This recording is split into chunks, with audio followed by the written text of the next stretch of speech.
We are pleased indeed to launch today the digital version of the Thought Leadership Forum founded by Chartered Accountant Ranel T Wijesinha. The print version of this forum was launched in November 2005 as a forum for awareness enhancement in memory of his father, late attorney at law Edward G. Wijesinha. His desire was to catalyze and facilitate independent and objective national, regional, and even perhaps global level policy dialogue and implementation devoid of political bias or private vested interest.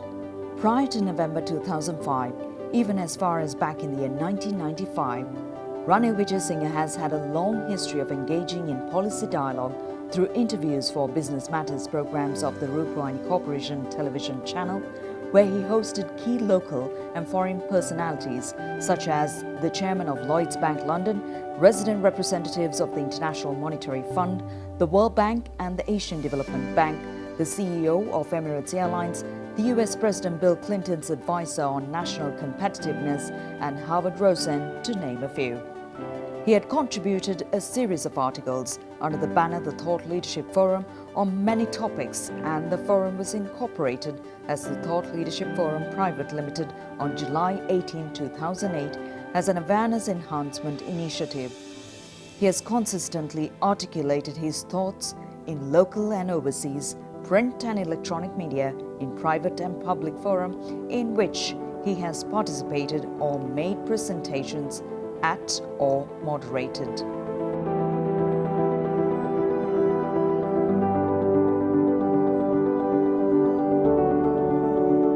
Hello and a warm welcome. There are constant debates about market economy and privatization, corporate integrity, regulations, and much more.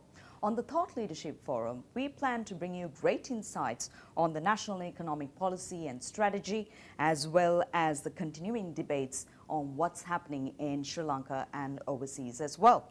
The session today, we focus on economic policy and the role of professionals and business chambers. And joining us to provide thoughts and insights on practical experience is the founder of the Thought Leadership Forum, Ranel T Wijesinha. Good day to you, Ranel. How are you doing? Good day to you, Sharon. Doing fine. Tell us about what motivated you to have Thought Leadership Forum. Where did it all start? Where did it all trigger up? Well, I think it was during the run-up to the presidential election in 2005. And given that we in Sri Lanka had opened our economy in 77, 1 year before even Deng Xiaoping of China, 14 years before Manmohan Singh did it in India.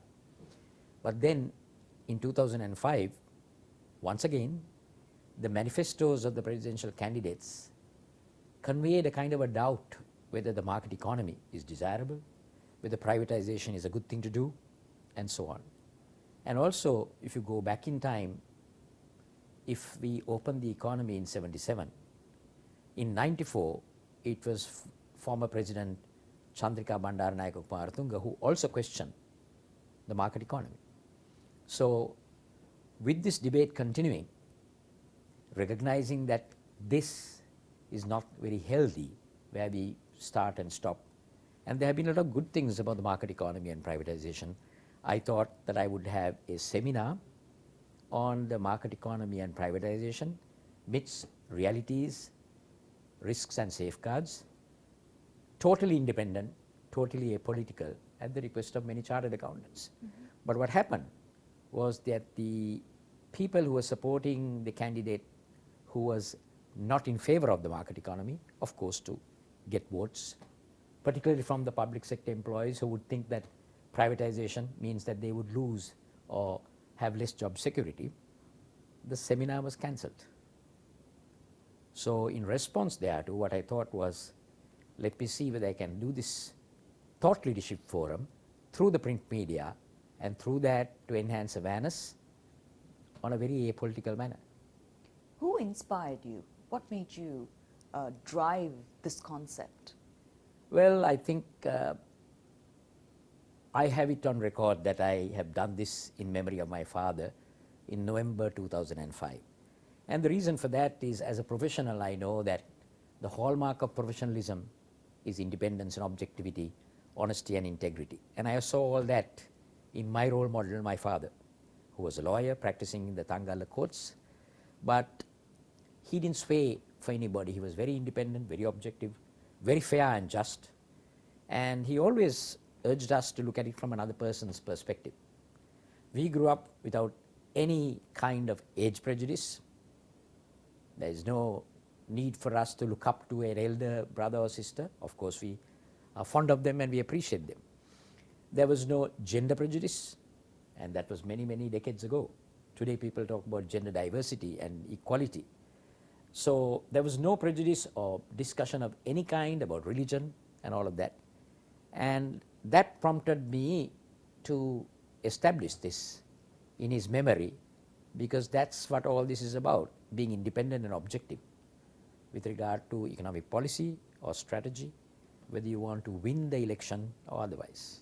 Truly honored that you have initiated a concept, and especially bringing out this forum on thought leadership, because it's important to create awareness to the general public as well. But you incorporated the thought leadership with the Register of Companies in July 2008, and it's been 12 years ago. Why? What took so long? Like, it's been quite some time that you've been a part there with the print media as well, very much engaged there, and then to set up a platform of this nature.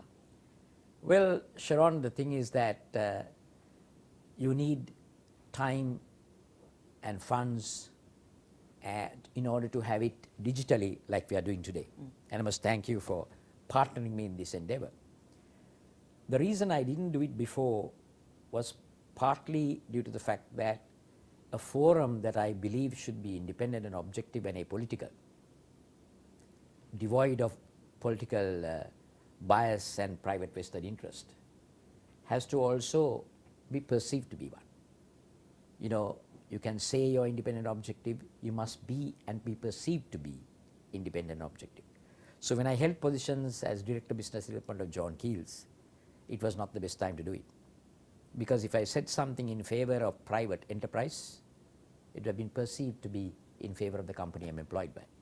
Or when I was a partner of PricewaterhouseCoopers, there's a lot of clientele. Or when I was in regulation, accounting and auditing standards regulation, as a regulator of the accounting and auditing quality and all of that, as well as on the first Consumer Affairs Council. And finally, I was chairman of the Securities and Exchange Commission from 2018 to 2019. So it was in 2020 that I wanted to launch this, because I'm independent of all those public and private sector positions. Of course, I'm in independent consulting. But of course, as you know, COVID came along, so that is why I postponed it to 2021. They always say nothing is never too late, so here we are. I hope with a so. great start. So you believe that professionals in particular, those in the business realm, in chambers and trade associations, academia, should be engaged in a policy dialogue? If so, why? Also, tell us what's happening today. Are you happy with the system today? The policy dialogue? Yes. Very good question. Sharon, the way I look at it, whether you are in South Asia or perhaps Africa or South America, I would say even in North America or Europe, ordinarily those who engage in politics and become people's representatives, they have to win the votes of the people. Absolutely. So they may not necessarily say or do or have in their manifestos what is ideal for the country. And it is important for the professionals and people in business to understand that if they are not going into parliament, and those who go into parliament may be less than aware about certain things, with no disrespect to them, then I think it is incumbent on the professional and business community and key members of civil society, people in academia, to engage the government through policy dialogue. Policy dialogue is something that has been there in this country. I have been back in the country after 10 years out, maybe almost 30 years. And there was a lot of support given by institutions for non-politicians to engage in policy dialogue with the politicians. Now, why I say it is important is we are Sri Lanka. the people who are elected may not be adequately exposed. No disrespect to them. It necessarily follows then that rather than wait and say, hey, let's not rock the boat, let's not be in conflict with government, it is essential that they engage the government to help them, not to be in conflict with them. If you take Nehru and Tata, that was a great relationship. So what has happened in this country is we had that some time ago. Today, and I say this with responsibility because I've been on the main committee of the Ceylon Chamber, long before many of them on the board of directors of the chamber were there. I've helped the Federation of Chambers, the National Chamber, and we've done a lot of things where we've engaged the prime ministers, the presidents, and made things happen. Now I find that if the government believes that they want to do X, Y, and Z, the chambers recede into the woodwork. I know they may not be willing to accept what I say, so I'm going to call them and ask them to sit where you're sitting, to ask them to tell the people who view what is their current strategy. So yes, the answer to your question, are you happy with the policy dialogue that the professionals and business community engage with the government? I'm not happy. I would urge them to build a better, stronger, mutually respectful relationship in the larger interest of the country. Have you contributed to it in a personal level? You mentioned you were quite happy as to how it was back in the day. How much have you contributed? You're giving me a great opportunity to share some thoughts so that those who might say, hey, Ranel says it, has he done it? Well, I have been there and done it. Example one, when I returned to the country, not too sure whether I was going to remain in the country, there's one gentleman who's no longer living, who I must mention with great respect and affection. Viswanatha Kailasapillai, senior chartered accountant, who was deputy chairman of John Keells at one time. And he invited me to join him in 3 committees for the development of the strategy for industrialization. And this was 1989, months after I came back. He used to send his car. I used to go and have lunch, wonderful vegetarian lunch with him. And I helped him on 3 committees: investment promotion, fiscal incentives, investment incentives. And it is some of us, just of 15 of us, maybe just 2, 3 of us, we developed the concept for the Board of Investment. It was the Greater Colombo Economic Commission. I personally drafted the concept based on the Board of Investment of Thailand.